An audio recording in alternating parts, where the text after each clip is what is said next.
ಅಲ್ಲಿ ಸರ್ಕಾರದ ಜವಾಬ್ದಾರಿ ನಾವು ಸಿಬ್ಬಂದಿಯನ್ನು ಚುನಾವಣಾ ಆಯೋಗಕ್ಕೆ ಕೊಡೋದು. ಅವ್ರು ಮಾಡ್ತಿದ್ದಾರೆ. ಅಲ್ಲಿ ಚೌಟ್ರಿಯಲ್ಲಿ ಏನೋ ಆಗ್ತಿದೆ ಅಂತಾದರೂ ಕೂಡ ಲಿಸ್ಟು ಆಲ್ರೆಡಿ ಮ್ಯಾಪಿಂಗ್ ಆಗಿದೆ. ಏನು ಕರಾಮತ್ತನ್ನು ಮಾಡೋದಕ್ಕೆ ಸಾಧ್ಯ ಇಲ್ಲ. ಡಾಕ್ಯುಮೆಂಟ್ ಬೇಕೇ ಬೇಕು ಅಂತ ಕರಾಮತ್ತು ಮಾಡೋದಕ್ಕೆ ಸಾಧ್ಯ ಇಲ್ಲ. ಮ್ಯಾಜಿಕ್ ಮಾಡಿ ಏನೋ ಮಾಡೋದಕ್ಕೆ ಸಾಧ್ಯ ಇಲ್ಲ. ಸೊ ನೀವು ಅದನ್ನು ವಿನಾಕಾರಣ ಆತಂಕ ಸೃಷ್ಟಿ ಮಾಡ್ತಾ ಇದ್ದೀರಾ ಅಂತ ಜನರಲ್ಲಿ. ಸರ್, ಆತಂಕ ಯಾಕೆ ಇವತ್ತು ಉಟ್ಕೊತಾ ಇದೆ ಅಂತಂದರೆ,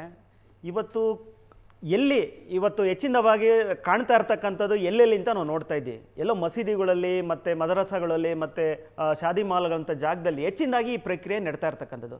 ಅದ್ರ ಜೊತೆಯಲ್ಲಿ ಸರ್, ಆ ಭಾಗದ ಶಾಸಕರುಗಳು ಹೆಚ್ಚಿನದಾಗಿರ್ತಕ್ಕಂಥದ್ದು ಕಾಂಗ್ರೆಸ್ನವರು.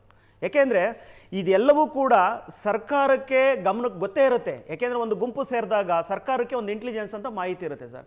ಯಾರ್ಯಾರು SIR ಮಾಡೋದು ಕೂಡ ಇಂಟೆಲಿಜೆನ್ಸ್ ಮೂಲಕ ಮಾಹಿತಿ ಹೋಗುತ್ತೆ. ಇಂಥ ಗುಂಪಾಗಿ SIR ಮಾಡ್ತಾ ಇದ್ದಾರೆ, ಅದು ಮುಖ್ಯಮಂತ್ರಿಗಳ ಹತ್ರನೇ ಇದೆ. ಸೊ ಹೇಗೆ ಗೊತ್ತಾಗುತ್ತೆ ಅನ್ನೋದು ವಿಚಾರನೂ ಮಾಹಿತಿ ನಿಮ್ಗೆ ಆಲ್ರೆಡಿ ಕಲೆ ಹಾಕ್ಬೋದು ಅನ್ನೋದು ನಿಮ್ಗೆ ಗೊತ್ತಿದೆ.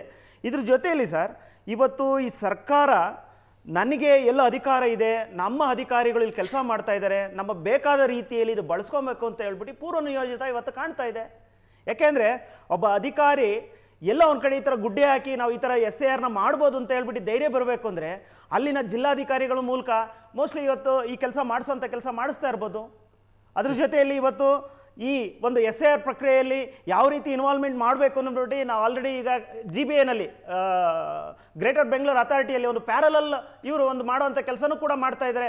ಅವರಿಗೆ ಬೇಕಾದ ಒಂದು ಅಧಿಕಾರಿಗಳನ್ನ ಹಾಕ್ಕೊಂಡು SIR ಪ್ರಕ್ರಿಯೆಯಲ್ಲಿ ಪಾಲ್ಗೊಳ್ಳುವಂಥ ಕೆಲಸ, ಈ ರೀತಿಯ ಪ್ರಕ್ರಿಯೆಯಲ್ಲಿ ಒಟ್ಟು ಏನಂದ್ರೆ ಒಂದು ವ್ಯವಸ್ಥಿತ ಒಂದು ಪಿತೂರಿ ಇವತ್ತು ಕಾಂಗ್ರೆಸ್ ಸರ್ಕಾರದಿಂದ ಆಗ್ತಾ ಇದೆ ಸರ್. ಆಯೋಗ ಶೆಟ್ರೆ ಒಂದು ಮಾತನ್ನು ಹೇಳಿದೆ, ಪ್ರತಿನಿತ್ಯ ಕೂಡ ಏನು SIR ಪ್ರಕ್ರಿಯೆ ನಡೆಯುತ್ತೆ ಅದರ ಮಾಹಿತಿಗಳನ್ನು ಬಹಿರಂಗವಾಗಿ ಪ್ರಕಟ ಮಾಡಬೇಕು ಅಂತಕ್ಕಂಥದ್ದನ್ನು ಕೂಡ ಹೇಳಿದೆ. ಮೊದಲನೇ ದಿನ ಎಷ್ಟು ಜನ ಸತ್ತಿದವರು ಎಷ್ಟು ಜನ ಇದ್ದಾರೆ, ಚೇಂಜಸ್ ಆಗಿರೋರು ಎಷ್ಟು ಜನ ಇದ್ದಾರೆ, ಅಡ್ರೆಸ್ ಚೇಂಜ್ ಆಗಿರ್ತಕ್ಕಂಥವ್ರು, ಶಿಫ್ಟಿಂಗ್ ಎಷ್ಟಿದೆ, ಹೆಸರುಗಳು ಎಷ್ಟಾಗಿದೆ ಅಂತಕ್ಕಂಥದ್ದನ್ನು ಕೆಲವು ಮಾಹಿತಿಗಳನ್ನ ಬೇಸಿಕ್ಕಾಗಿ ಕೊಟ್ಟಿತ್ತು. ಎರಡನೇ ದಿನ ಯಾವ ಒಂದು ಸಾಮೂಹಿಕವಾಗಿ ಮಾಡ್ತು ಇವತ್ತಿನವರೆಗೂ ಕೂಡ ನಿಮ್ಮ ಮಾಧ್ಯಮಗಳಲ್ಲಿ ಅದರ ವಿವರಣೆ ಕೊಟ್ಟಿಲ್ಲ. ನೀವು first day second day difference ನೋಡಿದ್ರೆ ಹೆಚ್ಚು ಯಾವ ಮಟ್ಟಕ್ಕಾಗಿದೆ ಅಂತಕ್ಕಂಥ ಏಕಾಏಕಿ ಅಷ್ಟೊಂದು ಇದನ್ನು ಪರಿಷ್ಕರಣೆ ಹೇಗೆ ಮಾಡ್ತೀರಾ?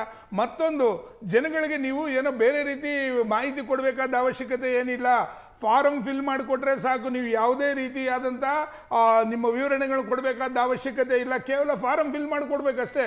ಫಾರಂ ಫಿಲ್ ಮಾಡಿಕೊಡೋದಕ್ಕೆ ಯಾಕೆ ಸಾಮೂಹಿಕವಾಗಿ ಹೋಗ್ತಾರೆ? ಹಾಗಾದ್ರೆ ಅದು ಕೂಡ ಒಂದು ಮಿಸ್ಟೇಕ್ ಆಗುತ್ತೆ. ಮತ್ತೊಂದು ಮಾತನ್ನು ಹೇಳ್ತಾ ಇದ್ದೀನಿ ನೋಡಿ, ಇಲ್ಲಿ ಸ್ಪಷ್ಟವಾಗಿ ಎದ್ದು ಕಾಣ್ತಾ ಇದೆ, ರಾಜ್ಯ ಸರ್ಕಾರದ ತಳಮಟ್ಟದಲ್ಲಿರ್ತಕ್ಕಂಥ ಕೆಲವು ನಾಯಕರುಗಳು ಅವ್ರ ಮೇಲೆ ಒತ್ತಡ ಹೇರ್ತಾ ಇರ್ತಕ್ಕಂಥದ್ದು ಸ್ಪಷ್ಟವಾಗಿ ಎದ್ದು ಕಂಡಿದೆ. ಚುನಾವಣಾ ಆಯೋಗ ಈ ಕೂಡಲೇ ಅದ್ರ ಮೇಲೆ SIR ನ ಬಗ್ಗೆನೇ ತಮಗೆ ತಕರಾರಿತ್ತು. SIR ನಡೆಸಬಾರದು, ನಡೀಬಾರದು ಅನ್ನೋ ರೀತಿಯಲ್ಲೇ ಮಾತಿತ್ತು ನಿಮ್ಮದು ಕರ್ನಾಟಕದಲ್ಲಿ. ಈಗ ಅದನ್ನು ತಪ್ಪಿಸೋದಕ್ಕಾಗ್ಲಿಲ್ಲ, ಈ ದಾರಿಯನ್ನು ಹುಡುಕಿದೀರಾ ಅಂತ ಅನಿಸ್ತಾ ಇದೆ. ಈ ದಾರಿಯನ್ನು ಹುಡುಕ್ತಾ ಇದ್ದೀರಾ ಅಂತ. ರಕ್ಷಟ್ರೆ, ಒಂದೇ ಒಂದು ಮಾತು ಹೇಳ್ತೀನಿ ಕೇಳಿ. SIRಗೆ ಮುಂಚೆಯಿಂದಲೂ ವಿರೋಧ ಇತ್ತು. ವೆಸ್ಟ್ ಬೆಂಗಾಲದಲ್ಲಿ, ಬಿಹಾರದವ್ರು ಏನ್ ಮಾಡಿದ್ರು, ಅದು ಎಲ್ಲೂ ದೇಶದಲ್ಲಿ ಎಲ್ಲಿ ದೇಶದಲ್ಲಿ ಆಗ್ಬಾರ್ದು ಅನ್ನೋ ಉದ್ದೇಶ ನಮ್ದು ಇದ್ದೇ ಇದೆ. ನಾವು ಈ ತರ ಇವ್ರೇನೋ ಮಾಡ್ತಾ ಇದಾರೆ, ನಾವ್ ಯಾರಿಗೋ ಮೇಲೆ ಪ್ರಭಾವ ಬೀರ್ತಾ ಇದೀವಿ ಅಂತಾರಲ್ಲ, ಲಾಭ ಏನು ನಮ್ಗೆ ಹೇಳಿ? ಏನು ಆದಾಯ ನಮ್ಗೆ ಅದರಿಂದ ಹೇಳಿ?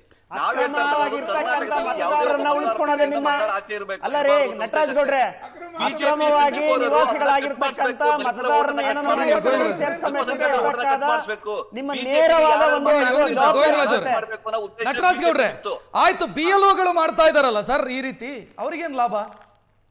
ಇಲ್ಲ, ಮಾಡಬಾರ್ದು. ಅದನ್ನೇ ನಿಮ್ಗೆ ಹೇಳ್ತಾ ಇರೋದು. ಯಾರು ಮಾಡಿಸ್ತಾ ಇದಾರೆ ಅಂತ ಪ್ರಶ್ನೆ ಇರೋದು. ಯಾರು ಮಾತು ಕೇಳಿ ಮಾಡ್ತಾ ಇದ್ದಾರೆ ಅಂತ ಪ್ರಶ್ನೆ ಇರೋದು. ಚುನಾವಣಾ ಆಯೋಗ ತರಬೇತಿ, ಈಗ ರಕ್ಷಣೆ ಒಂದೇ ಒಂದು ಮಾತಾಡ್ತೀನಿ, ಚುನಾವಣಾ ಆಯೋಗ ತರಬೇತಿ ಕೊಟ್ಟಿದೆ. ಚುನಾವಣಾ ಆಯೋಗಕ್ಕೆ ರಾಜ್ಯ ಸರ್ಕಾರ, ಚುನಾವಣಾ ಆಯೋಗ ಏನೇನು ಮನವಿ ಮಾಡಿದೆ ಎಲ್ಲವನ್ನೂ ಮಾಡಿಕೊಟ್ಟಿದ್ದೀವಿ. ಅವ್ರು ಏನಾದ್ರು ದೂರ್ ಕೊಟ್ರೆ ಕ್ರಮ ತಗೊಂತೀವಿ. ಇಲ್ಲಿ ಅಕ್ರಮ ಏನು ಆಗೋದಿಲ್ಲ ರಕ್ಷಟ್ರೆ. ಅವೇರ್ನೆಸ್ ಮೂಡಿಸ್ತಾರೆ ಅಥವಾ ಯಾರೋ ನೀವ್ ಹೇಳ್ದಂಗೆ ಒಟ್ಟಾಗಿ ಕುತ್ಕೊಂಡು ಫಿಲ್ಅಪ್ ಮಾಡ್ತಾರೆ, ಅದು ಮಾಡೋ ಅಗತ್ಯ ಇಲ್ಲ. ಮನೆ ಮನೆ ಪ್ರಕ್ರಿಯೆ ಮಾಡಿ ಸಮಯ ಇದೆ, ಸರಿ ಇಲ್ಲ ಅಂತ ಅನ್ಸಿಲ್ವಾ ಇಲ್ಲಿವರೆಗೂ ನಿಮ್ಗಾದರೆ?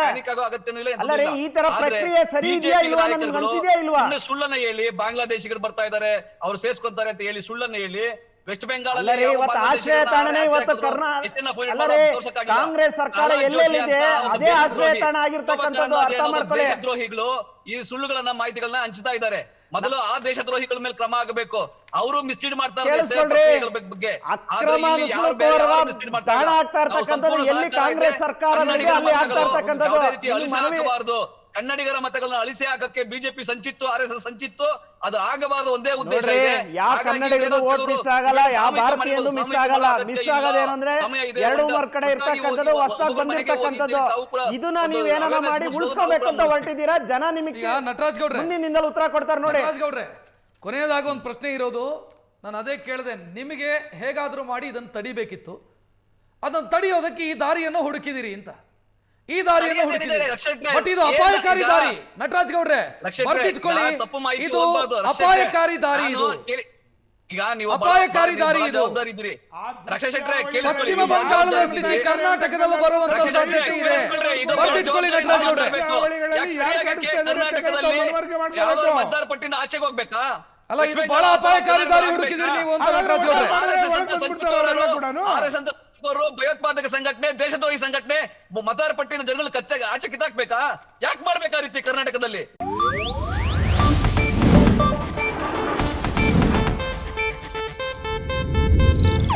ಇದು ಏಷ್ಯಾನೆಟ್ ನ್ಯೂಸ್ ನೆಟ್ವರ್ಕ್ ಪ್ರಸ್ತುತಿ.